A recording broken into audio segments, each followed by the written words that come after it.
એને જોઈ પણ એને વાલું લાગ્યું કોઈ વાગડ જેવું વિઠલા. એટલે મામકાહા નો ભાવ એટલે એ અર્થમાં ગૌરવના રૂપમાં આપણી વસ્તુ જે છે એની એક વિશેષ મહિમા. તો આપણી ભાષા, આપણો મૌલિક ભાવ એને સાચવી રાખો. તો હું આપને એમ કહેતો હતો કે ઈશ્વર કયા રૂપે આપણી પાસે આવે એને આપણે કોઈ એક ચોકઠામાં ફિટ ન કરી શકીએ. એ રક્તપિત્તના રોગીના રૂપમાં આવે, એની રીતે આવે. તો આમ વીરપુર, આમ ક્યાંક બીજું સ્થાન, આમ ત્રીજું, આમ બધાથી એનું રક્તપિત્તની ચર્ચા નીકળી એટલે કહેતો હતો કે આ પરબ દેવીદાસ અને અમરમાં. મેઘાણી ભાઈએ પણ સંકેત કર્યો, આપે સાંભળ્યું છે. અમરમાને પેલા હેરાન કરતા જયારે રોટલા લેવા જતા ત્યારે આટલો મોટો લાંબો રસ્તો કાપવો. પછી બધાને ખબર પડી કે આ જાગૃત વ્યક્તિ છે. બધા ભેગા થઈને કીધું, માં આખા વર્ષના દાણા અમે ત્યાં પરબના સ્થાનમાં નાખી દઈએ તો તમારે આમ જવું નહીં, પછી તમને લોકો દુખી કરે ને આ બધું. તો ગુરુને પૂછી જો. જે અમરમાં દેવીદાસ બાપુને પૂછે છે, બીતા બીતા પૂછે છે કે બાપુ બધા એમ કહે છે કે આમ તમારે એકલા જવું પડે તો અનાજ આશ્રમમાં જ નાખી દઈએ તો પછી ત્યાં જ રોટલા થાય ને તમારા મુઘરાવા ન જવું પડે. ઇતિહાસ એમ કહે છે કે એ વખતે અમરમાની સામે જોઈને એના ગુરુએ એટલું જ કહ્યું કે બાપ અમર, થાકી ગઈ બેટા? થાક લાગ્યો તને? 10 ગાઉ જઈએ ને રોટલો ન મળે તો 2 ગાઉ વધારે જાવ, પણ ભક્તિના પથિકે થકાય નહીં મારા બાપ. નહીં નહીં નહીં બાપુ નહીં, એ અર્થમાં હું નથી કહેતી, હું થાકી નથી. ના તો લોકો કહે છે તો મને એમ કે અહીંયા થોડુંક બાજરો ભેગો કરીએ. અને પછી જે દેવીદાસ બાપુ બોલ્યા બહુ જ મહત્વનું લાગ્યું. એને કહ્યું કે આપણે જો ભેગું કરીએ, સંગ્રહ કરીએ તો આપણી તપસ્યા દટાઈ જાય, આપણી સાધના દબાઈ જાય. અનેક રૂપે હરી નીકળી છે, અનેક રૂપે પ્રભુના દર્શન થઈ શકે, થતા હોય છે. તો રામ રામ રામ રામ કરવાથી રામ ઘણાને મળ્યો છે. લાડવા લાડવા કરવાથી લાડવો મળે નહીં, એના માટે પુરુષાર્થ કરવો. મેં આ વાત પણ ઘણી વાર કહી છે કે આ માઇક્રોફોનની સાથે વર્ષોથી અમારે બોલવાનું એટલે કેટલો જૂનો સંબંધ છે. આટલો વર્ષોનો સંબંધ આ યંત્રોની સાથે, છતાં આટલો સંબંધ હોવા છતાં આ માઇક્રોફોનને એમ કહીએ કે તું નજીક આવતો એ ન આવે, કારણ કે જડ છે એને હાથે જ લાવવું પડે.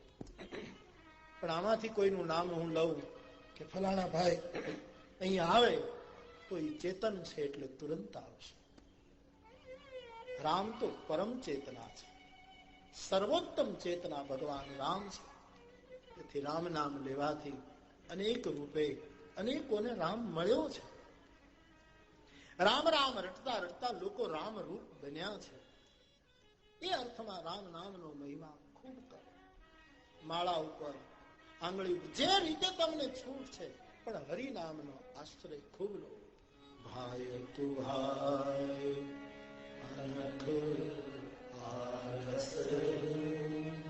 નામ જપત મંગલ, કોઈ પણ રીતે બસ ઘૂમી ઘૂમીને એક જ વાત, હરિનામનો ખૂબ આશ્રય. લોકો તો આપણું હરિનામ છોડાવવા માંગે એટલે ગમે તેવા તર્કો કરશે. ગણી ગણીને નામ લેવાથી શું ફાયદો, હોઠ હલે એમાં નામનો મહિમા નહીં, અનેક તર્કો લોકો તરફથી કરશે. મુખમાં તો રામ રામ છે અને પછી કામ આવા કરો છો, અનેક તર્કો આવશે. ગણી ગણીને શું ફાયદો, આમથી શું ફાયદો, પણ હરિનામનો આશ્રય છોડવો નહીં. રામચરિતમાનસ તો સારભૂત સિદ્ધાંત છે, હરિનામ. તુલસીદાસજી આ ગ્રંથ તૈયાર કર્યો ને કોઈ એને પૂછ્યું કે આ તમારા શાસ્ત્રમાં શું છે, તો એને બે ટૂંક જવાબ આપ્યો. રઘુપતિ નામ ઉદારા અતિ પાવન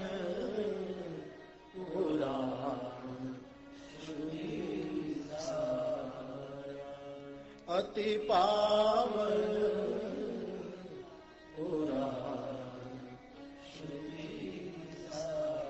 તો રામ કામને સફળ કરવા માટે રામ નામનો ખૂબ આશ્રય એ તુલસીનું દર્શન છે. તો રામ નામનો મહિમા ગોસ્વામીજીએ ગાયો.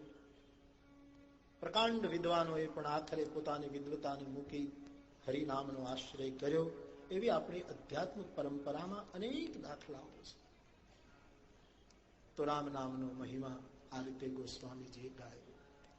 પછી થોડીક કથાનો આખો ઇતિહાસ કહી દીધો કે આ કથા કઈ રીતે પ્રગટી અને કઈ રીતે વિકસી, ક્યાં પહોંચી. ભગવાન શંકરે આ શાસ્ત્રનું સર્જન કર્યું, પાર્વતીને કહ્યું, શિવજીએ ભૂસુંડીને આપ્યું, એમણે ગરુડને કહ્યું, પછી વળી યાજ્ઞવલ્કજીને મળ્યું, એમણે ભરદ્વાજજીને કહ્યું. તુલસીજી કહે મેં મારા ગુરુ પાસે સુકર ક્ષેત્રમાં આ કથા મારા ગુરુની પાસે સાંભળી, પણ એ વખતે મારું બચપણું, નાદાનિયત, એટલે મનમાં વાત ઉતરી નહીં. છતાં કૃપાળુ ગુરુએ બહુ વાર એ કથા દોહરાવી. ત્યારે મારા મનમાં થોડુંક બેઠું અને પછી નિર્ણય કર્યો કે આ કથાને હું ભાષાબદ્ધ કરું. ભાષાબદ્ધ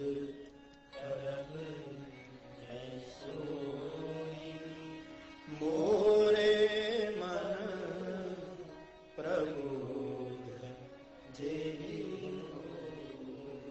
હું આ કથાને ભાષાબદ્ધ કરું, ભાષામાં ઉતારું, મારા મનને બોધ થાય એટલા માટે, દુનિયાને ઉપદેશવા માટે નહીં. આમ કહીને તુલસીએ આ કથાની રચના કરી. આમ કથાનો ઇતિહાસ બતાવ્યો. 1631ની સાલમાં રામનવમીને દિવસે જે ભૂમિમાં રામજીનો જન્મ થયો એ ભૂમિમાં આ ચરિત્રનું પ્રકાશન થયું. નવમી ભૌમ બાર મધુમાસા અવધપુરી યહ ચરિત પ્રકાશ. બે મત છે. ઘણા મહાત્માઓ એમ કહે છે કે અયોધ્યામાં લખાયું, ઘણા મહાત્માઓ એમ કહે છે કે જુદી જુદી લખાયું. પ્રકાશન અયોધ્યામાં, ગ્રંથ પ્રકાશિત ત્યાં થયો. અને એ તર્ક વધારે વ્યાજબી લાગે, કારણ કે તુલસીનો ગ્રંથ ઘણી જગ્યાએ લખાયો. ચિત્રકૂટના પ્રસંગો લગભગ તુલસીએ ચિત્રકૂટમાં બેસીને લખ્યા છે, કારણ કે જે સ્થાનનું વર્ણન કરે છે આખું જીવંત ઉતરે છે, એ ભૂમિ ઉતરે. તો ઘણી જગ્યાએ કહે છે અમુક કાંડ અયોધ્યામાં લખાયો, થોડુંક અહીંયા લખાયું, જે હોય તે. સંતોની ગતિ જ કંઈક એવી હોય કે એને ઇદમિથ કહેવું કઠિન પડે છે. પણ અયોધ્યામાં એ ગ્રંથનું પ્રકાશન થયું. અયોધ્યામાં એ ગ્રંથ અવધપુરી ચરિત પ્રકાશ. તો ગ્રંથ આ રીતે પ્રગટ્યો. ગ્રંથનું નામ રાખ્યું રામચરિતમાનસ, જેની પરિક્રમા હું તમે કરી રહ્યા છીએ. આ શાસ્ત્ર જેનું નામ છે રામચરિતમાનસ, ગોસ્વામીજીએ નામકરણ કર્યું રામચરિત માનસ.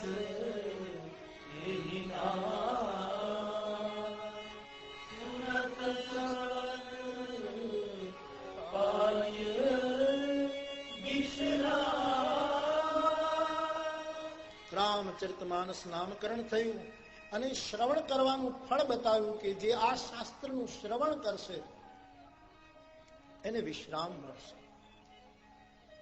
શ્રવણ કરી અને આચરણમાં ઉતારશે એને પરમ વિશ્રામ મળશે. બે લક્ષ્ય. શ્રવણ કરે અને વિશ્રામ મળે એ હકીકત છે. શાસ્ત્ર ને કથા કોઈ પણ મહાપુરુષ ગાય, કોઈ પણ શાસ્ત્રની કથા હોય, તમે શ્રદ્ધાથી આપણે શ્રવણ કરીએ તો આપણને વિશ્રામ મળે જ છે, એ હકીકત. પણ પરમ વિશ્રામ ત્યારે મળશે શ્રવણ જ્યારે આચરણમાં પરિવર્તિત થશે. શ્રવણથી પૂરેપૂરો ફાયદો છે. નાનક દેવે તો શ્રવણ ઉપર જ બળ મૂક્યું છે. સુણીએ દુઃખ પાપ કા નાશ, નાનક ભગતા સદા વિકાસ. ગુરુ નાનક દેવ કહે છે કે કેવલ શ્રવણ કરો તો પણ, શ્રવણ માત્ર, કેવલ શ્રવણ કરવામાંથી પણ ઘટના ઘટે, પણ જો માણસ આચરણ કરવા માંડે તો પાયો પરમ વિશ્રામ. એવી આ કથાનો મહિમા છે. સાંભળવાથી પણ વિશ્રામ ન મળતો હોય તો આપણે શું કામ સાંભળીએ? સીધે આ પ્રશ્ન તો મેં સતત કર્યો છે દેશ વિદેશ, કે ભાઈ કથા તમે શું કામ સાંભળો છો?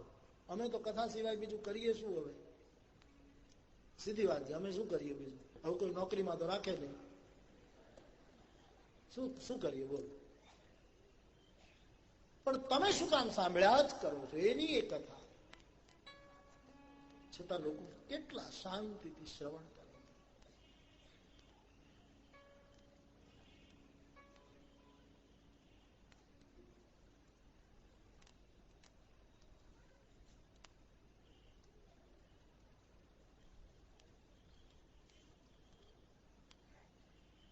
ફરી એ વખત પૂછું છું, આ શાંતિ ક્યાંથી આવે છે?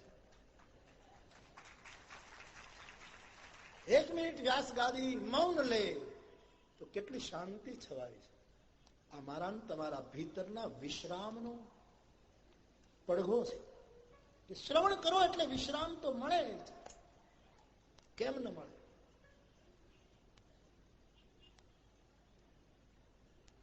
પણ જો આચરણ કરીશું, શ્રવણે અટકી ન જઈએ, આચરણ કરવા માંડીશું તો પરમ વિશ્રામ મળશે. આચરણમાં પ્રવેશ કરવા તો સુનત શ્રવણ પાઈએ વિશ્રામ. આપણે ગામડામાં રહેતા હોય, ઘરમાં ખાટલો હોય તો થાકીને આવીએ એટલે ખાટલા ઉપર સુઈ જઈએ, વિશ્રામ, આરામ. ગામડાનો ખેડૂત ખેતરથી આવે, ખાટલો ઢાળી પોતાનું ધોતી પંચ્યું હોય કે જે કઈ પછેડ્યું હોય એને ઓશીકું કરી લાંબો થાય, વિશ્રામ. આમ તુલસીનું રામાયણ એ તો ખાટલો છે. ઘરે ઘરે એક ખાટલો આપી દીધો તુલસી. ચોપાઈનો અર્થ જ થાય છે 4 પાયનો ખાટલો. ચોપાઈનો અર્થ છે પલંગ, જેના 4 પાયા છે, 4 ચરણ છે. ઘરે ઘરે તુલસીએ વ્યવસ્થા કરી દીધી વિશ્રામની, કે રામચરિત માનસ રાખો, ચોપાઈઓનું ગાન કરો, તમને વિશ્રામ. આ ચોપાઈ છે. સુનત શ્રવણ પાઈએ વિશ્રામ. ખૂબ માનસનો આશ્રય કરો. કોઈ પણ શાસ્ત્રનો, મારો કોઈ આગ્રહ નહીં, પણ માનસની પોતાની એક જગ્યા છે, પોતાનું એક સ્થાન છે. હું તો એમ માનું છું, એટલે કયા કરું કે આપણે શાસ્ત્રનું ગાન કરીએ ને તો વખત આવે શાસ્ત્ર આપણું ગાન કરે. આપણે ગીતાના શ્લોકો બોલ્યા કરીએ ને તો વિષમ પરિસ્થિતિમાં ગીતાના શ્લોકો આપણને બોલાવે તો વરે. આપણે વેદ મંત્રો બોલીએ તો વેદના મંત્રો આપણને બોલાવે. અને હું કહું ને તમે માની લો એમ નહીં. આટલી ભાષાનો જાણકારો, જાણનારો સંત વિનોબા ભાવે કહે છે. કેટલી ભાષા જાણતા હતા વિનોબા. બહુ મોટા વિદ્વાન પુરુષ, પ્રાજ્ઞ પુરુષ. એને પોતાના પહેલામાં લખ્યું છે કે એક દિવસ રાત્રિએ હું સૂતો હતો તો મને સપનું આવ્યું. સપનામાં એક મહાત્મા, બરાબર ઓળખાયા નહીં પણ લંગોટ પહેર્યો, કોઈ મહાત્મા બેઠેલા. વિનોબાજી કહે મને કઈ બહુ સપના આવે નહીં, તરત જ ઊંઘ આવી જાય, કોઈ સ્વપ્ન વપ્ન બહુ આવે નહીં. અને એવું સપનું આવ્યું ને એમાં કોઈ મહાત્મા બેઠું નહીં, કઈ બોલે છે અને હું કઈ સમજતો નથી. હું સમજવાની કોશિશ કરું, એ મને સમજાવે છે અને સપનું પૂરું થઈ ગયું. જાગ્યા પછી મેં વિચાર કર્યો કે મને સપનું કેમ આવ્યું, ને આવ્યું તો સ્પષ્ટ કેમ ન થયું, આમ કેમ અસમંજસ રહ્યું. ત્યારે મને ખબર પડી કે જે રાતે સપનું આવ્યું એ દિવસ તુલસી જયંતી હતી. વિનોબા લખે છે. અને તુલસી જયંતીને દિવસે મારો નિયમ હતો, શ્રાવણ શુક્લ સપ્તમીને દિવસે આખા વર્ષમાં હું રામાયણનો બહુ પાઠ નહોતો કરી શકતો, પણ તુલસી જયંતીને દિવસે હું રામચરિત માનસનો અખંડ પાઠ કરતો હતો. એ મારે તારખીઓ જોવામાં કઈ ભૂલ પડી ગયેલી અને એ દિવસે હું રામાયણનો પાઠ ચૂકી ગયો. એટલે સપનામાં તુલસીએ મને જાગૃત કર્યો. આમ એક બુદ્ધિમાન માણસ લખ્યો. એનો અર્થ સિદ્ધ થાય કે આપણે ચોપાઈ ગાઈએ તો ચોપાઈ પણ આપણને ગાય છે. આપણે શાસ્ત્રોને ઉચ્ચારીએ તો શાસ્ત્રો આપણને સાથ કરે. તો શ્રવણ અને આચરણ, અઘરું તો આચરણ છે ને, ઉચ્ચારણ આપણે કઈ બોલ્યા કરીએ, તમે સાંભળ્યા કરો, એ બધું જ મહત્વનું છે. શ્રવણ પ્રધાન છે. એની શ્રવણમ કીર્તનમ વિષ્ણુ પાદ સેવનમ અર્ચનમ વંદનમ દાસ્યમ સખ્યમ આત્મનિવેદનમ. શ્રવણ કરીને જે આચરણ કરશે એ પરમ વિશ્રામને પામશે. આમ કથાનું ફળ બતાવ્યું. માનસરોવર છે આ રામકથા, એ માનસ સ્તર છે અને માનસરોવરની ઉપમા આપી છે. સરોવરની જેમ 4 ઘાટ હોય એમ રામચરિત માનસના 4 ઘાટ છે. આધ્યાત્મિક ઘાટ. મને ઘણા પૂછે છે કે તમે માનસરોવર કથા કરવા ગયા ત્યાં 4 ઘાટ હતા? આ આધ્યાત્મિક ઘાટો છે. બહુ સરસ પડે. ઘણા મને એમ પૂછ્યું તમે માનસરોવર કથા કરી આવ્યા, બધા ગયા હતા ને પાછા વી આવ્યા, એટલે ત્યાં તમે હંસ જોયા? મેં કીધું ભાઈ હંસ આપણે જોયા નથી, હકીકત છે જોયા નથી ને કેમ કહીએ આપણે જોયું નથી. કઈક પક્ષીઓ હતા ખરા, તરતા હતા, એ અમે જોયા, પણ હવે હંસ છે કે કેમ એ તો આપણને કઈ ખબર નહીં. પણ હતા ખરા પક્ષીઓ, અમારી કુટિયાની બાજુમાં જ આમ તરતા હતા. હંસ હોય કે કેમ ખબર નહીં, આપણે જાણતા નહોતા. બહુ કઈ મગજ દોડાવેલું નહીં, ત્યાં મગજ બહુ હાલતું જ નહીં. ટાઢો જ એવી કે મગજ બધું કઈ બહુ કામ જ ન કરે. આપણને નિર્વિચાર કરી નાખે એવી તો ભૂમિ ચોક્કસ. માણસને વિચાર બંધ કરાવી દે એ તો ચોક્કસ. મહાદેવની આણ ફરે છે એના ઉપર. રખોપુર શંકર ભગવાનનું છે. વિચારથી માણસને, વિકારથી, વિચારથી, અનેક પ્રકારથી માણસને મુક્ત રાખે. માણસમાં કામના ન જાગવા દે, માણસને વિચાર પ્રષ્ઠુભિત. એવું એક કબજો તો ખરો જ મહાદેવનો. મહોક્ષ ખટ્વાંગમ પરશુરજિનમ ભસ્મ ફળી. દાતાર બેઠો છે ને. મેં કહ્યું ભાઈ અમે કઈ હંસ જોયા નથી. તો મેં કીધું હંસો જોયા નથી, પણ પરમહંસોનો અનુભવ કર્યો કે ભૂમિ કોઈ પરમહંસોની છે, અશરીરી મહાત્માઓની છે. કોઈ રૂપે, કોઈ રૂપે, કોઈ અદભુત પ્રદેશ છે આપણો પ્રદેશ. પણ ઠીક, અમને જવા દીધા ને કથા કરવા દીધી એનો એમને આનંદ છે. એમાંય હું બધી જગ્યાએ કહું છું કે તુલસી જયંતિ એ રામ કથાનો આરંભ થયેલો. તુલસી જયંતિ આગળ 2 દિવસે, પણ અમને બધાને તે દિવસે માનસરોવર વધારે આનંદ તો ત્યારે આવ્યો જે દિવસે 15મી ઓગસ્ટ હતી. ભારતનો રાષ્ટ્રધ્વજ સાધુ સંતોની સાથે જયારે ત્યાં ફરકાયો ત્યારે એક વિશેષ આનંદ એ ત્યાં હતા એ બધા અનુભવી ગયા કે બહુ આનંદ આવ્યો. ત્રિરંગો જયારે ત્યાં ફરક્યો આનંદ આવ્યો. તો ઘાટ પ્રત્યક્ષ નથી, ઘાટ આધ્યાત્મિક છે. તો માનસરોવરના જેમ 4 ઘાટ ગણવામાં આવ્યા એમ રામચરિત માનસના પણ 4 ઘાટ. સંતોએ એનું વિભાજન કર્યું. એક જ્ઞાન ઘાટ, એક ઉપાસનાનો ઘાટ, એક કર્મ ઘાટ અને ચોથો શરણાગતિનો ઘાટ. જ્ઞાન ઘાટના વક્તા મહાદેવ, શ્રોતા પાર્વતી. ઉપાસના ઘાટના વક્તા કાગભૂસુંડી, શ્રોતા ગરુડ. ગંગા, યમુના અને સરસ્વતી 3 નદીઓ મળી સતત વહે છે એ કર્મના ઘાટના વક્તા યાજ્ઞવલ્ક, શ્રોતા ભરદ્વાજ. શરણાગતિના ઘાટના વક્તા ગોસ્વામીજી અને શ્રોતા એનું મન. આમ 4 ઘાટો પાડ્યા છે. તો તુલસીજીએ શરણાગતિના ઘાટ પરથી કથાનો આરંભ કર્યો અને મને ને તમને એ કર્મના ઘાટ ઉપર લે છે. તીર્થરાજ પ્રયાગની યાત્રા કરાવતા ગોસ્વામીજી કથાના ક્રમને સંભાળતા આગળ બોલ્યા છે, ભરદ્વાજ બસ પ્રયાગ જિંદગી રામ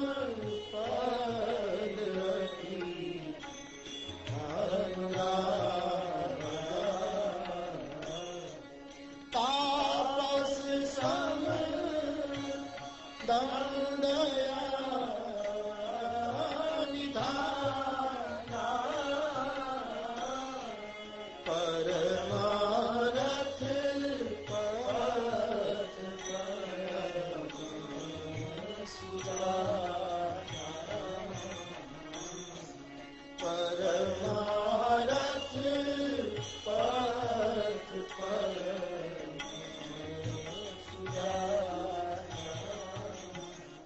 ટૂંકમાં તીર્થરાજ પ્રયાગમાં ભરદ્વાજ ઋષિનો આશ્રમ, દર વર્ષે ત્યાં કુંભ મેળો થાય, માઘ સ્નાન કલ્પવાસ કરવા માટે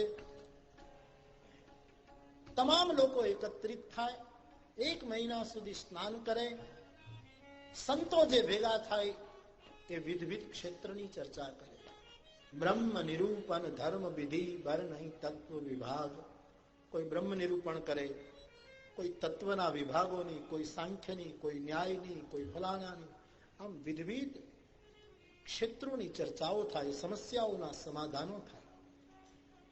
આમ 1 મહિના સુધી તીર્થરાજ પ્રયાગમાં આવું સંમેલન થતું.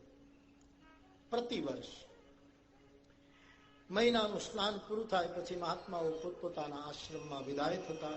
એકવાર આવો મહાકુંભ ભરાયો. ભરદ્વાજજીને ત્યાં મહેમાન થયેલા મહાત્માઓ 1 મહિનાના અંતે પોતપોતાના આશ્રમ તરફ જવા લાગ્યા. છેલ્લે યાજ્ઞવલ્ક મહારાજે વિદાય માંગી ત્યારે ભરદ્વાજજી એમને રોકી રાખે છે. પરમ વિવેકી મહાપુરુષ એમના ચરણ પકડીને એમને રોક્યા અને કીધું, નાથ એક સંશય બાળમો રે,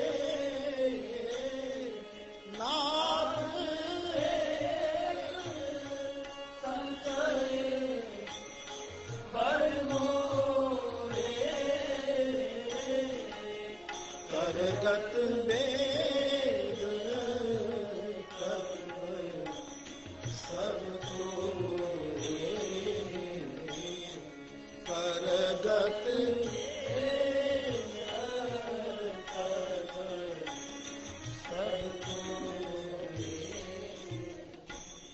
ભરદ્વાજજી બહુ જ સંપન્ન વ્યક્તિ છે.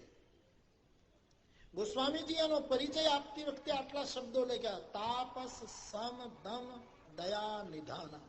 તપસ્વી છે, શમદમની સંપદા એની પાસે છે, દયાનો ખજાનો છે એની પાસે. છતાં એના મનમાં એક સંદેહ ઘૂમે છે કે રામ કોણ છે, રામ તત્વ શું છે? દશરથના દીકરા એ જ રામ અને એ જ બ્રહ્મ. સીતાજીને જે પરણ્યા હતા, રાવણ જે સીતાનું અપહરણ કરી ગયો અને જે રામ સીતાની પાછળ રડ્યા, રાવણને માર્યો અને સીતાને પાછા પ્રાપ્ત કર્યા, એ રામ એ જ પરમ તત્વ છે કે પછી કોઈ બીજું તત્વ છે? મનમાં જે આ દુવિધા ભરદ્વાજજીના મનમાં છે, એને વર્ષો સુધી આ વાતને એમને રાખી, કોઈને પૂછ્યું નહીં. પણ આજના આ મહાકુંભ પછી બધાને વિદાય આપી અને પરમ વિવેકી યાજ્ઞવલ્કના શરણમાં શરણારવિંદમાં બેસી શરણાગતિ સ્વીકારી અને આ પ્રશ્ન પૂછવાની હતી. આનો અર્થ એમ થાય બાપ કે આશ્રય સમર્થનો કરવો, અસમર્થનો ન કરવો. ભલે થોડો મોડો થાય, બહુ ચિંતા નહીં. શરણાગતિના સિદ્ધાંતમાં ભારતીય અધ્યાત્મનું એવું માનવું કે એક જ વખત થાય અને એકની જ થાય. શરણાગતિ બીજી વખત થાય નહીં અને બીજાની પણ ન થાય, એકની જ અને એક જ વખત. કોઈનો આશ્રય કરવો ત્યારે થોડું મોડું થાય તો ચિંતા નહીં, પણ સમર્થનો કરવો. એ સમર્થ એવો હોવો જોઈએ કે તમે આશ્રય કરો તો પણ તમારી સ્વતંત્રતા ઉપર તરાપ ન મારે, તમારી સ્વતંત્રતા ઉપર હુમલો ન કરે. તમને છેતરવાના તમામ રસ્તા ખુલ્લા હોય છતાંય તમને છેતરે નહીં એવાનો આશ્રય કરો.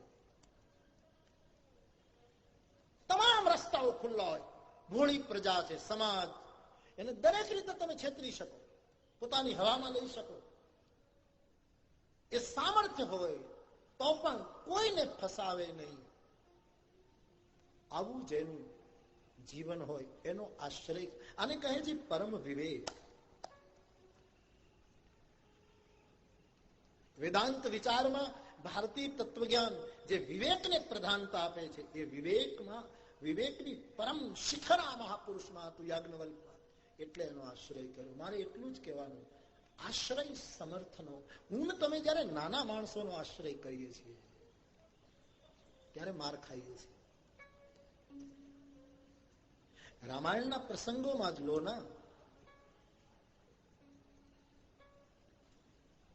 દશરથજીએ કૈકેયીનો આશ્રય કર્યો, પરિણામ શું આવ્યું? ભગવાન રામભદ્રએ સમુદ્રનો આશ્રય કર્યો, પરિણામ શું આવ્યું? વિભીષણે રામનો આશ્રય કર્યો, પરિણામ શું આવ્યું? બધા જ પરિણામો જુદા છે. દશરથજી જેવી એક સત્તા, રામચરિતમાનસમાં લખાયું કે દશરથ ધન લખી ધનદ લજાહી. દશરથજીનું ધન જોઈને ધનદ કુબેર લજ્જિત થતો. મહારાજા દશરથજી સદેહે સ્વર્ગ જાય તો ઇન્દ્ર નિયમ પ્રમાણે પોતાનું સિંહાસન ખાલી ન કરી શકે અને દશરથજીને બીજા સિંહાસન ઉપર બેસાડી ન શકે, એટલે અડધું સિંહાસન ખાલી કરે. અડધામાં ઇન્દ્ર બેસે, અડધામાં રઘુકુળ શિરોમણી દશરથજી બેસે. આવું જેનું સામર્થ્ય. એવા દશરથજીએ કૈકેયીની શરણાગતિ લીધી. પરવ કૂપ તવ વચન લગી. તું કહેતી હોય તો કુવામાં પડું, તું કહે તો પુત્ર ને ત્યાગી દો, તું કહે એમ કરું. આવી પરિણામ એ આવ્યું કે એક જુદું સ્વરૂપ સંસારની સામે રામાયણનું પ્રગટ થયું. ભગવાન રામે સમુદ્રની શરણાગતિ લીધી. 3 દિવસ સમુદ્રને કિનારે ઉપવાસ કરવા બેઠા કે સમુદ્ર જો રસ્તો આપે તો મારે બળનો પ્રયોગ ન. આપણી નીતિ છે કે બળનો પ્રયોગ કર્યા વગર સમાધાન થતું હોય તો આપણે આ રામા અવતારથી ચાલ્યું આવે અને એ ત્રિસત્ય કરતા હોઈએ છીએ. આપણે 3 વખત પ્રયોગ કરી લઈએ. 3 વખતમાં જો ન થાય તો પછી જે વસ્તુ હોય એને સ્વીકારતા હોઈએ છીએ. એવી આપણી પરંપરા. ભગવાન 3 દિવસ સમુદ્રને કિનારે અનશન કરો, સમુદ્રની આશ્રય કર્યો કે તમે મને માર્ગ બતાવો. સમુદ્રએ શરણાગતિનો જવાબ ન આપ્યો. લક્ષ્મણ બાન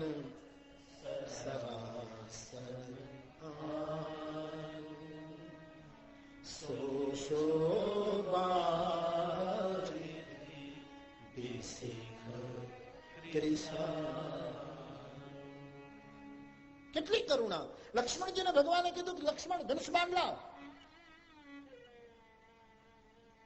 હવે ત્યાં કોઈ ભવન નહોતું કે ભગવાન ઉપવાસમાં બેઠા દર્ભની પથારી ઉપર ત્યારે ધનુષ બાણ આમ કે ખીલીએ લટકાવી દીધા હોય કે શસ્ત્રાગારમાં રાખી દીધા હોય. ધનુષ બાણ ભગવાનની બાજુમાં જ હતા.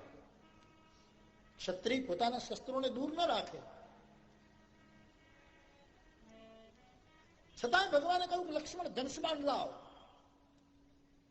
એટલે આમ હુકમ કરવાની રામને ટેવ હતી એટલે માંગ્યા. આમ પોતે કેમ ન લઈ લીધા? બાજુમાં જ પડ્યા હતા, એમ લઈ લીધા હોત તો. પણ લક્ષ્મણજીને કીધું તું લાવ. હવે અહીંયા બિલકુલ નજીક પડ્યા હતા, એ પોતે જ લઈ નહીં શકત. પણ લક્ષ્મણને કીધું તો લક્ષ્મણજીએ લઈને પ્રભુને આપ્યા તો ખરા, પણ લક્ષ્મણજીના મનમાં સંદેહ થયો પ્રભુએ આવું કેમ કર્યું. સમયાંતરે લક્ષ્મણજીએ પ્રશ્ન કર્યો કે આપની બાજુમાં ધનુષ બાણ હતા, સમુદ્રની પાસે શરણાગતિ આપણે લીધી પણ સમુદ્ર માન્યો નહીં, અને પછી તમે એને દંડ આપવા માટે તૈયાર થયા. ત્યારે ધનુષ બાણ તમે પોતે કેમ ન ઉઠાવ્યા? મારા પાસે કેમ માંગ્યા? હું લઈને તમને આપું પછી તમે? પ્રભુ આ તમારા સ્વભાવ સાથે સુસંગત નહોતું. ભગવાનનો જવાબ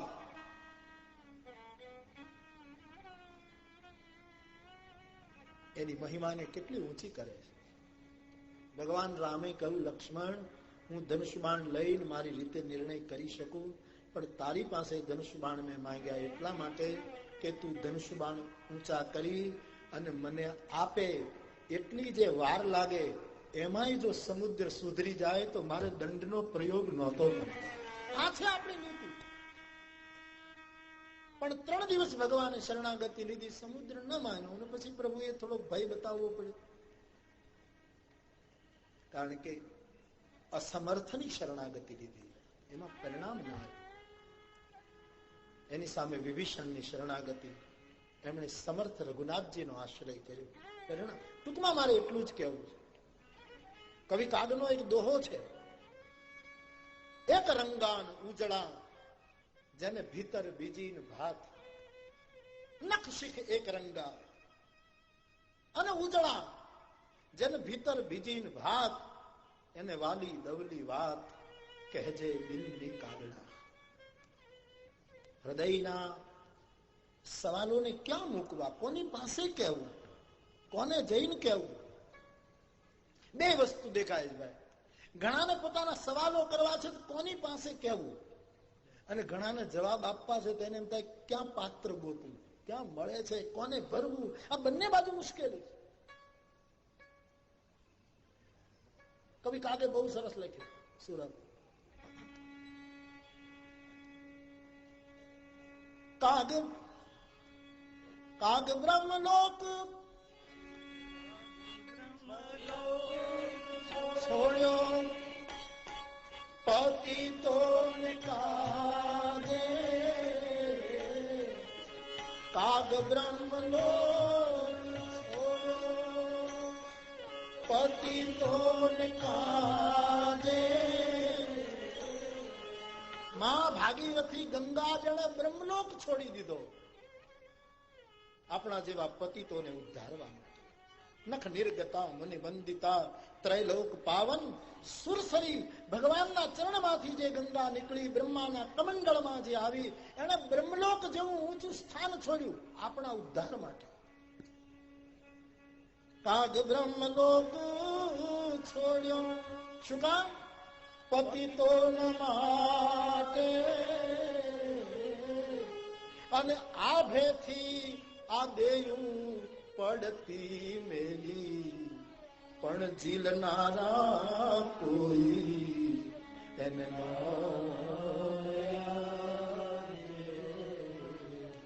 અમે નિસરણી એ બનીને આ દુનિયામાં ઉભા, પણ ચડનારા કોઈ અમને માથડા કપાવી અમે ઘંટીમાં ઓરાણા. અમરાત પાકી છે, બાજરાના ડુંડાઓ હલે છે, એ કહે કે અમે માથા કપાવી નાખ્યા જગત માટે, ઘંટીમાં ઓરાણા. અને ચૂલે રે ચડીને પછી પીરસાણા, પણ જમનારા કોઈ અમને. પગે બાંધી ઘુંઘરૂને માથે ઓઢી ઓઢણી, અને બંગડી પહેરીને અમે રાતભર નાચ્યા, પણ જોનારા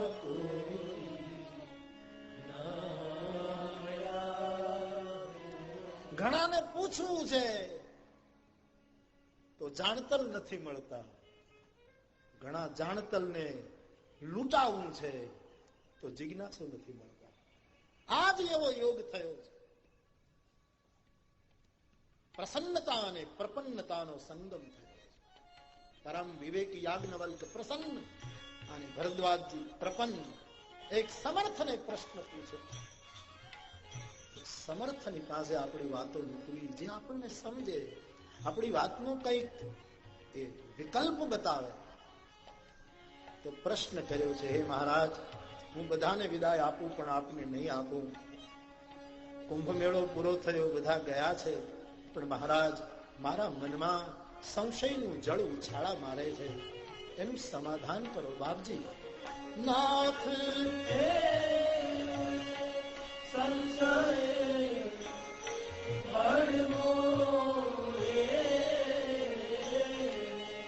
કરગત વેદ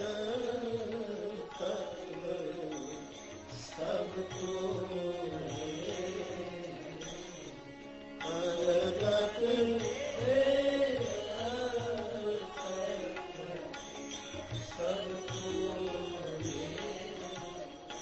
મારા મનમાં એક સંદેહ છે. આપના હાથમાં તમામ શાસ્ત્રો મુઠ્ઠીમાં છે. આપ ચપટી વગાડ્યો એટલી વારમાં મારું સમાધાન કરી શકો એમ છો. એટલે હે પ્રભુ, મારા મનનું સમાધાન બોલો મહારાજ. પ્રશ્ન એ જ છે મહારાજ કે આજે રામ નામનો આટલો બધો પ્રચાર પ્રસાર જગતમાં અમીન પ્રભાવ, સંતો પણ ગાય, ઉપનિષદો ગાય, અને મહારાજ નવાય તો ત્યારે લાગે. સંતત જપત શંભુ અવિનાશી શિવ ભગવાન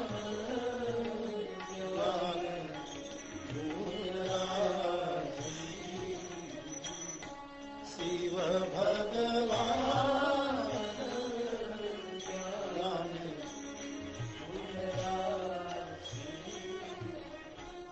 ભગવાન મહાદેવ જે સ્વયં અવિનાશી છે એ સંતત રામ નામ જપી રહ્યા છે. વિનાશી માણસ પણ સતત નથી જપતો.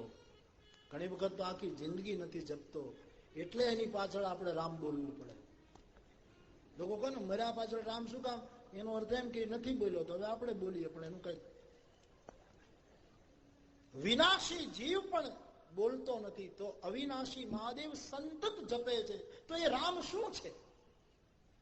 વળી શંકર કોઈ શ્રદ્ધાળુ માત્ર નથી કે ખાલી આવેશમાં આમ ઘેલછામાં આવીને રામ રામ રટ્યા કરે, એવું નથી. કારણ કે શિવ કોણ છે?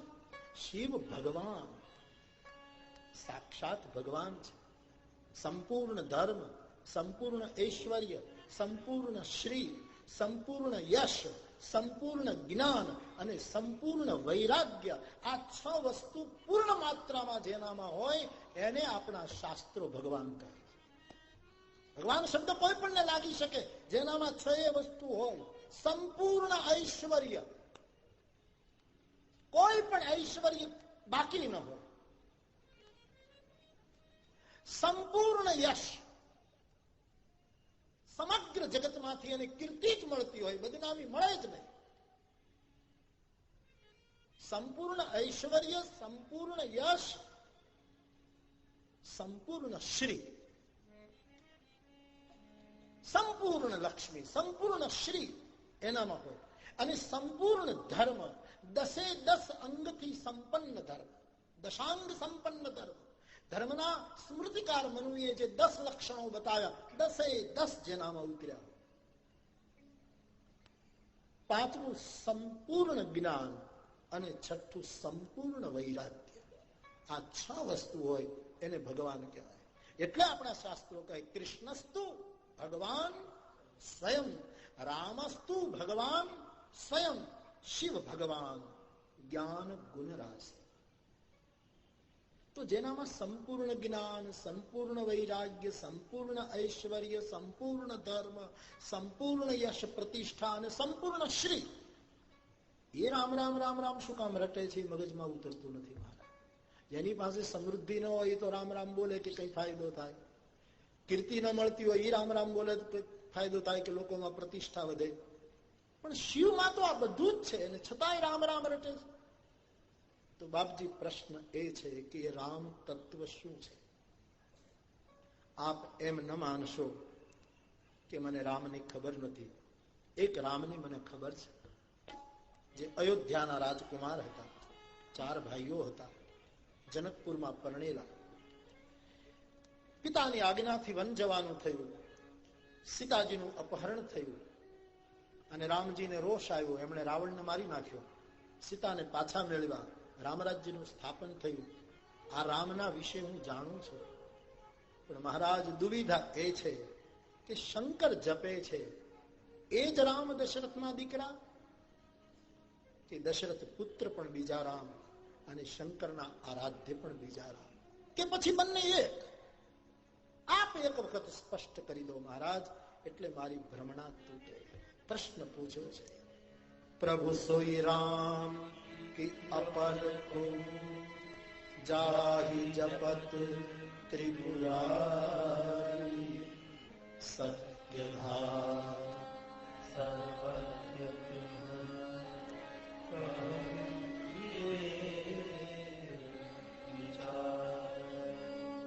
તો રામ કોણ એ મને કહો. અને મહારાજ આપ સત્યધામ છો, પરમ વિવેકી છો, મને ખાતરી છે આપનો જે જવાબ હશે એ સત્યના ઊંડાણમાંથી જ નીકળ્યો હશે.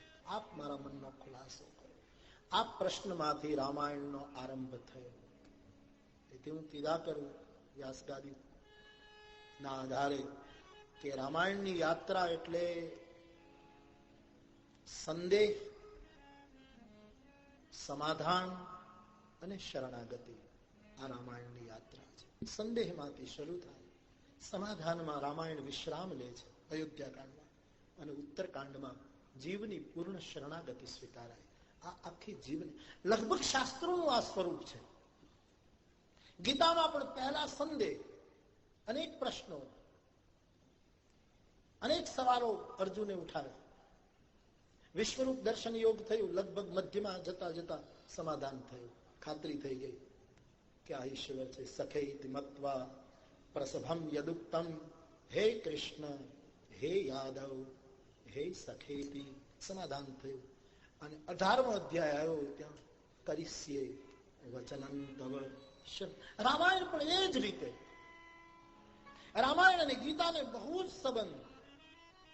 સંતોએ કહ્યું રામાયણ ગીતામાં યોગ છે અને રામાયણમાં પ્રયોગ છે.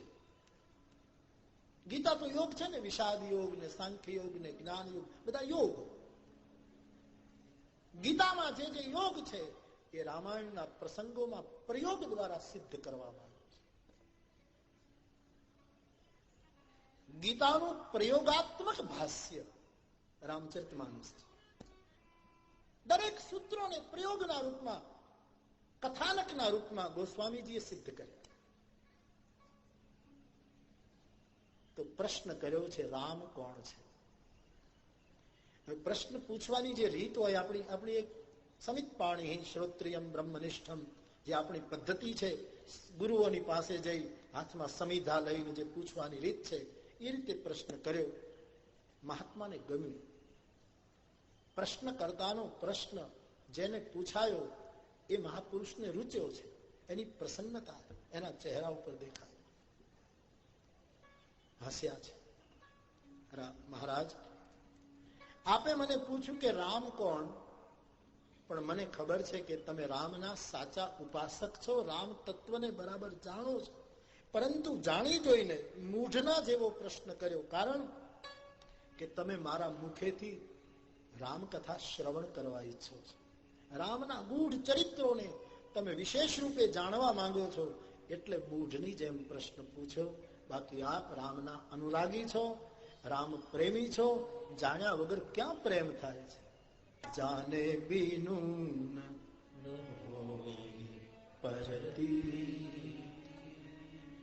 બીનુ પરતી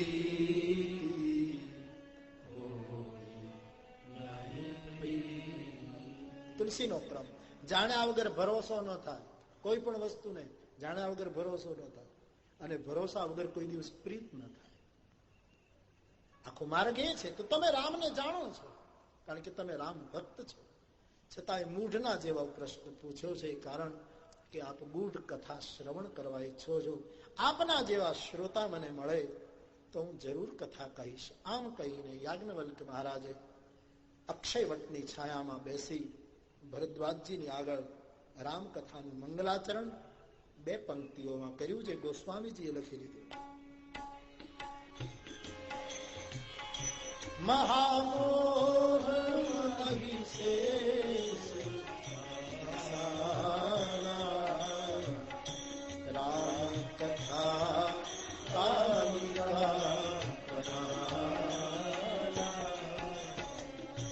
રામ કથા શશિર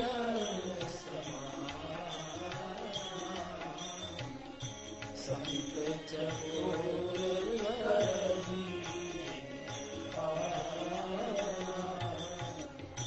સંત ચકોર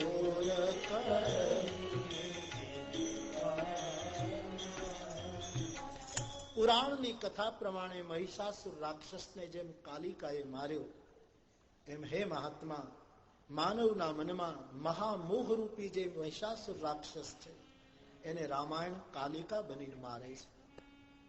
શાસ્ત્ર એ મોહને નષ્ટ કરે છે.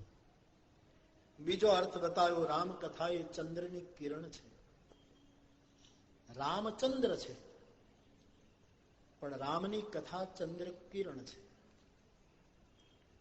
ચંદ્ર મને તમને બધાને મળતો નથી પણ એના કિરણો તો મને તમને સ્પર્શે છે, આપણા સુધી પહોંચે છે. એમ રામ બધાને મળ્યા નથી પણ રામ કથા ઘટ ઘટ ઘર ઘર સુધી પહોંચે છે, કારણ કે ચંદ્ર કિરણ છે. રામચરિત્ર ચંદ્રમામાં તો કલંક પણ છે. ભગવાન રામજીના ચરિત્રમાં આક્ષેપો આવ્યા છે. સ્વયં વાલીએ આક્ષેપ કર્યો છે.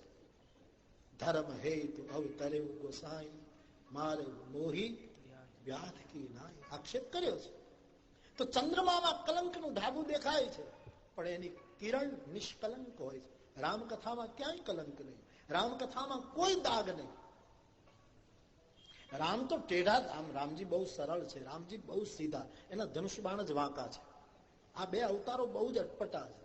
રામ બિલકુલ સીધા, અતિ સરળ રઘુનાથજી, પણ ધનુષ બાણ વાંકા. અને કૃષ્ણ પોતે વાંકો, વાંસળી સીધી. અને બહુ વિચિત્ર છે, પોતે એટલો વાંકો કે ભગવાન બચાવે. અધરમ શ્રીમદ મહાપ્રભુજી વલ્લભાચાર્ય અધરમ મધુરમ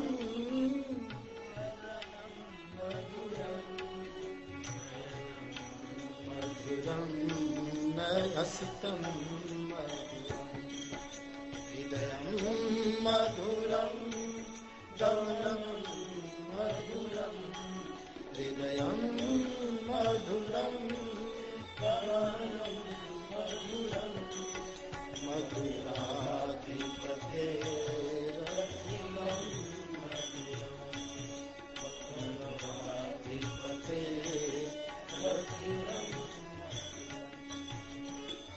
તો કૃષ્ણ જરા વક્ર છે, એની મુરલી સીધી છે. રામ પોતે સીધા છે પણ ધનુષબાણ એના વાંકા છે, ટેઢા છે. તો બંનેનું ચરિત્ર કેટલા કેટલા રહસ્યો ખોલે છે. અદભુત છે, અલૌકિક છે. રામજીમાં એકેય છિદ્ર નહીં, એના ધનુષમાં એકેય કાણું નહીં, ક્યાંય કાણું નહીં ધનુષમાં. અને આની મુરલીમાં બહુ સંકેતાત્મક છે. કૃષ્ણ ચરિત્રમાં અનેક વસ્તુના દર્શન થશે. રામ સ્વરૂપ કંઈક જુદું છે. તો રામ એની કથા એ કિરણો છે, નિષ્કલંક. રામ બધાને પ્રાપ્ય નથી, કિરણો બધાને ચાંદની મારા ને તમારા સુધી પહોંચે. શરત એટલી, કાં તો આપણે ઘરની બહાર નીકળવું જોઈએ અને કાં તો ઘરમાં ઘરમાં રહેવું હોય તો છાપરું ખુલ્લું કરવું જોઈએ. બે જ ઉપાય. ચાંદની વરસે છે. રામાયણની ચાંદની, રામકથાની કિરણો આપણા બધા સુધી પહોંચે, પણ બે જ કામ. કાં તો આપણે ઘરની બહાર નીકળવું પડે તો ચાંદની આપણા ઉપર ઉતરે, અને એમ થાય કે ઘરની બહાર નથી નીકળવું તો પછી ઉપરનું છાપરું જરાક ખોલવું જોઈએ. ઉપરનું છાપરું ખોલવું એટલે અહંકારને અળગો કરવો, તો રામકથાના મર્મો સમજાય. અને કાં તો ગ્રહકાર જનાના જંજાલા તે અતિ દુર્ગમ શૈલ વિશાલા, આ સંસારની જાળોમાંથી થોડુંક બહાર નીકળવું. એ તો કથા કૃપા કરે ને સંસાર છૂટે તો નીકળાય, એમ ન ચાલે. થોડુંક આપણે ઘરની બહાર નીકળવું. રામાયણ આમ ઘરે ન આવે, આપણી આંગળી ન પકડે તું ચાલે. આપણે નીકળીએ. થોડુંક આપણે ગતિ કરીએ, થોડાક એ ગતિ કરે, વચ્ચે મિલન થઈ જાય. એવું છે રામાયણનું. તો મહારાજ રામાયણની કથા એ ચંદ્ર કિરણ છે. ચંદ્રની કિરણો બધાને સુખદ હોય, પણ ચકોરને વધારે પ્રિય લાગે.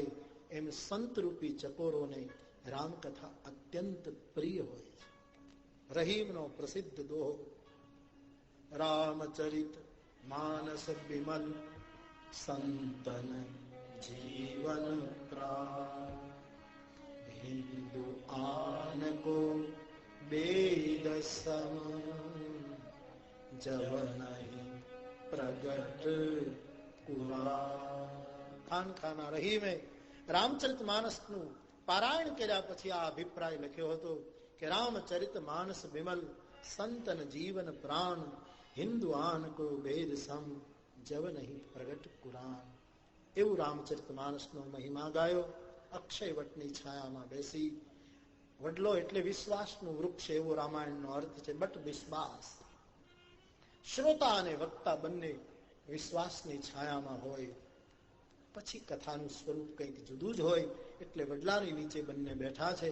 અને યાજ્ઞવલ્ક મહારાજ ભરદ્વાજજીના પ્રશ્નના ઉત્તરમાં રામકથા સંભળાવવા તૈયાર થયા કે આપે જે પ્રશ્ન પૂછો કે રામ કોણ, એવો જ પ્રશ્ન એકવાર ભવાનીએ ભગવાન શંકરને પૂછેલો. ક્યારે પૂછેલો, ક્યાં પૂછેલો, કેવા સંજોગોમાં પૂછેલો અને એનો જવાબ શું આપવામાં આવેલો, એ આખો શિવનું પ્રકરણ જ હું તમને કહી દઉં, જેથી કરીને મારે કંઈ કહેવું ન પડે, નિમિત્ત બનું અને તમારા મનનું સમાધાન થાય. એમ કહી ભગવાન યાજ્ઞવલ્કજી ભરદ્વાજજીના આગળ શિવ ચરિત્રથી રામકથાનો આરંભ. કથા રામની, આરંભ શિવ ચરિત્રથી. રામાયણમાં ઘણા ચરિત્રો છે, પણ પ્રધાન શિવ ચરિત્ર, ભરત ચરિત્ર, રામચરિત્ર, સીતા ચરિત્ર તો રામમાં આવી જ ગયું, હનુમંત ચરિત્ર, ભુસંડી ચરિત્ર, ઉમા ચરિત્ર, આવા અનેક ચરિત્રો છે. તો કથા રામની અને આરંભ શિવથી. આ છે સેતુબંધ, આ છે સમન્વય. કથા વૈષ્ણવી, શરૂઆત કરી શૈવ કથાથી. કેટલો સુંદર સમન્વય, કેટલો સુભગ સેતુબંધ. આ કથા જ જોડનારી કથા છે.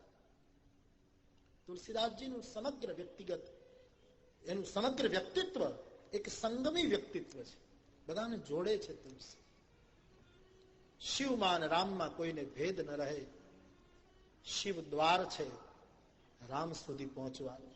તુમરે ભજન રામ ગોપાલ. શિવ એટલે હનુમાન, એના દ્વારા પહોંચાય. તો શિવ અને રામની એકતા સિદ્ધ કરી. આપણામાં કઈ ભેદ ન રહે, આપણામાં સ્પર્ધા ન રહે, આપણામાં વિભાજન ન આવે. એટલે કથાનું બંધારણ જ અભેદ ભૂમિકાથી શરૂ થાય. રામની કથા આરંભ શિવ કથા દ્વારા. બંનેનું, અને બંને એક જ છે, લીલામાં જુદા છે. સંપ્રદાયોની ના સમજ ઘણી વખત, સંપ્રદાય કેટલો ઊંચો શબ્દ છે, પણ ઘણી વખત એક ના સમજી આપણામાં આવે ત્યારે આપણે કેટલા ભેદો ઉભા કરીએ. રામકૃષ્ણને માનનારા શિવને ન માને, શિવને માનનારા રામકૃષ્ણથી દૂર રહે. અને કેટલો ભેદ, કેટલો સંઘર્ષ, કેટલું નુકસાન. ઋષિમુનિઓની એક જે સ્થિતિ એને ઉભી કરી તેને તોડ આપણે છિન્ન ભિન્ન કરતા હોઈએ. બાકી બંનેમાં એક કથામાં કયા કરો. આમ તો મૂળ તો સ્વામી રામતીર્થ કહેતા કે એક માણસને ઘોડાનો બહુ શોખ. સગવડ એવી કે કોઈ પણ વસ્તુ પ્લેનમાં મુસાફરી કરી શકે, પણ એને ઘોડાની જ સવારીનો શોખ. અને એવું સરસ ઘોડું રાખે, એનો સામાન, એનું બધું જ એવું સરસ રાખે. અને જયારે બહાર ગામ જાય એટલે ઘોડા ઉપર જાય, એનું નહીં. એક બીજો માણસ હતો, એને કઈ ઘોડાનો શોખ નહીં, પણ એને ગાદી તકિયાનો શોખ. જ્યાં જાય ત્યાં ગાદી તકિયા સાથે જ રાખે, ભલે ઉપાડવા પડે, પણ પોતાની ગાદી, પોતાનો તકિયો, પોતાના ઓશિકા, સફેદ ચાદર, એ બધું એવું સ્વચ્છ રાખે. જ્યાં જાય ત્યાં પોતાના હાથે પાથરે, તકિયો નાખે, પછી આરામથી બેસે. એને સૌની લહેર હોય છે ને, સૌની પોતપોતાની મસ્તી હોય છે.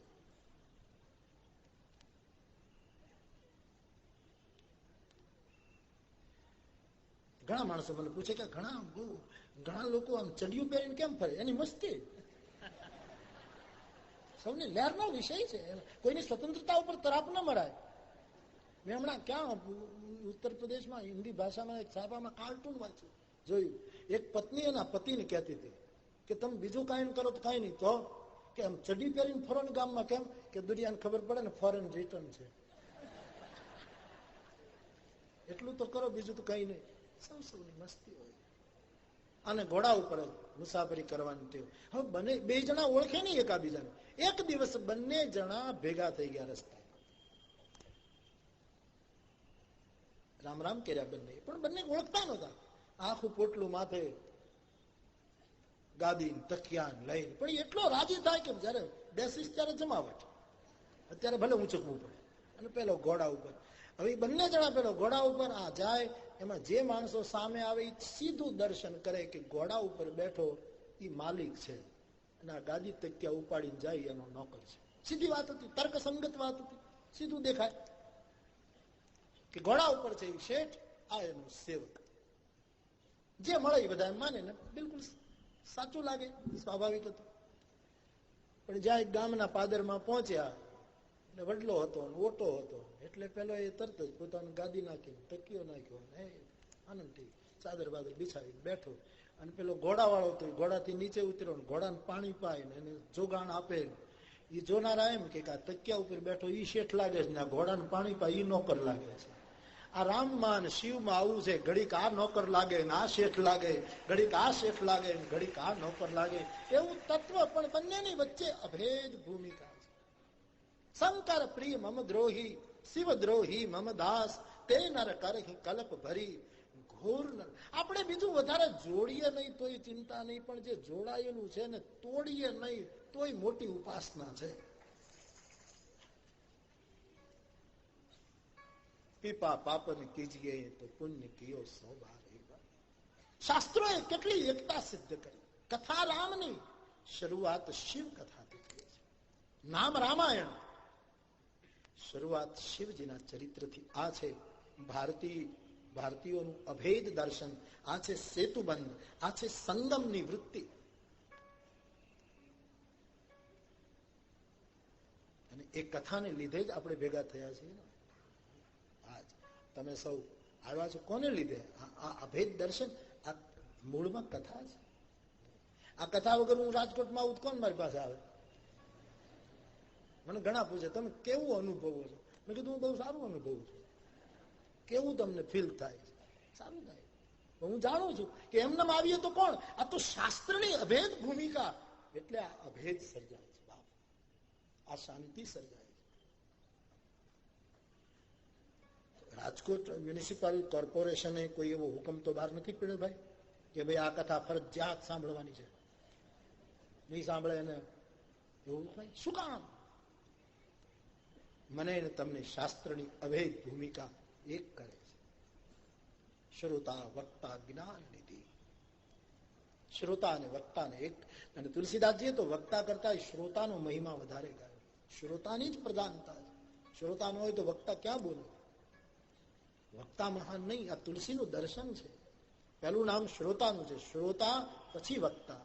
શ્રોતા વક્તા જ્ઞાન નિધિ, કથા રામ કી ગૂઢ. ને અમારે યુપીના મહાત્માઓ તો એમ જ કહે કે ભાઈ કથા કરે એ તો પાટને ચોકી કે ને, ચોકી ઉપર બેસાડે, પાટ ઉપર બેસાડે. એટલે ચોકી ઉપર બેસે એ તો ચોકીદાર કહેવાય, અને જમીન ઉપર બેસે એ તો જમીનદાર કહેવાય. એટલે શ્રોતાઓ શ્રેષ્ઠ છે, વક્તાઓ શ્રેષ્ઠ ન કહેવાય. એવી અભેદ ભૂમિકા શાસ્ત્ર સર્જે છે.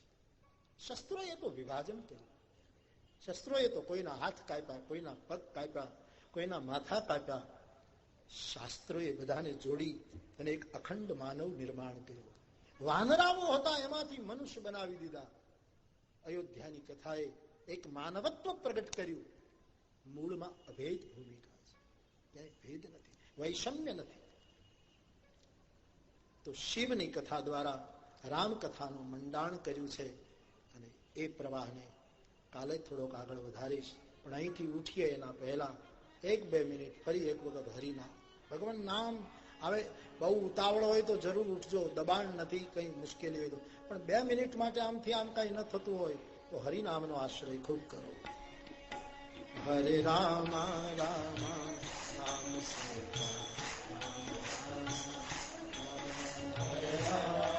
हरि बोल। हरे राम राम राम सीता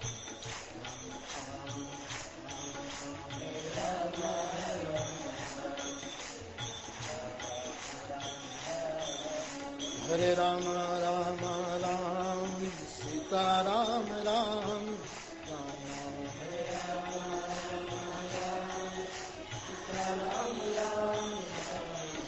हरे राम राम राम सीता राम राम हरि बोल।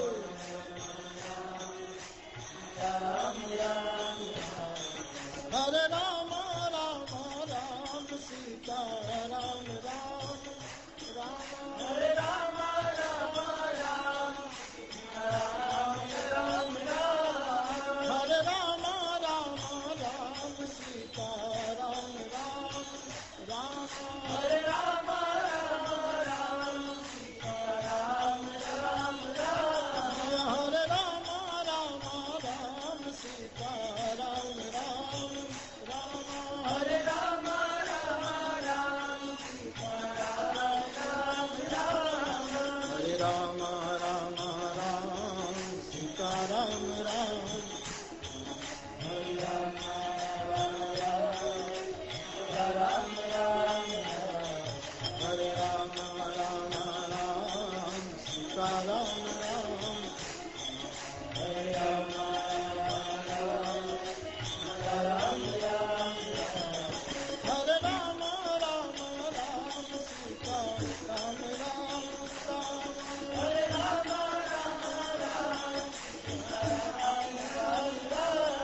हरे राम राम राम सीता राम राम हरे राम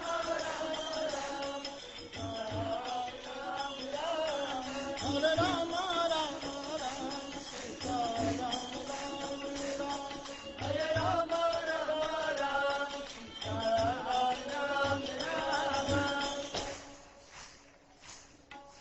दीन दयाल दिया कर दिया। आखिर में विनय का एक पद, फिर कथा को विश्राम। बीजू पद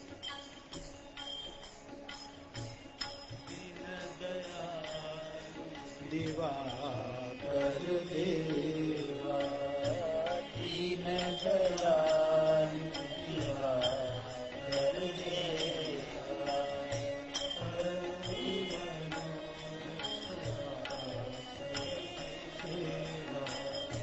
करनी मनुज सिर सेवा हिम्मतम करी के हरि कर मारी हिम्मतम करी के हरि कर मारी दलन दोष दुख दूर कर जारी दहन दोष दूर कर जारी कोप कोप नद लोक प्रकाशी कोप कोप नद लोक प्रकाशी तेज प्रताप रूप रस राशि तेज प्रताप रूप रस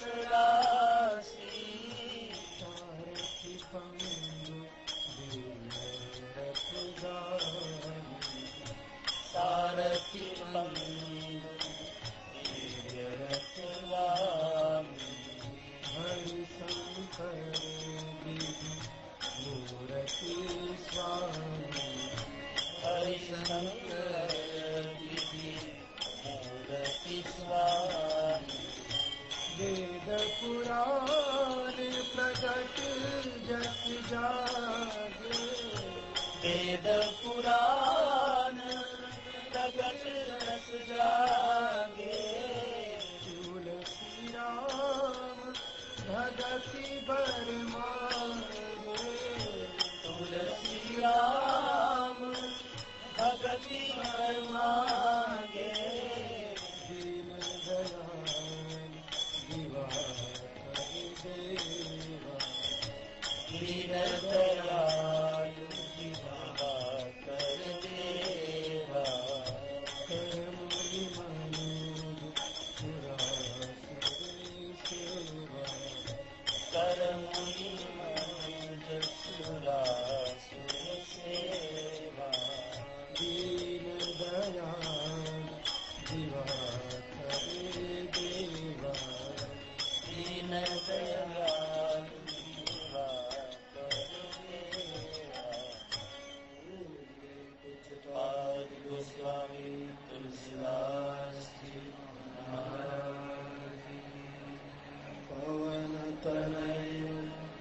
સંકટ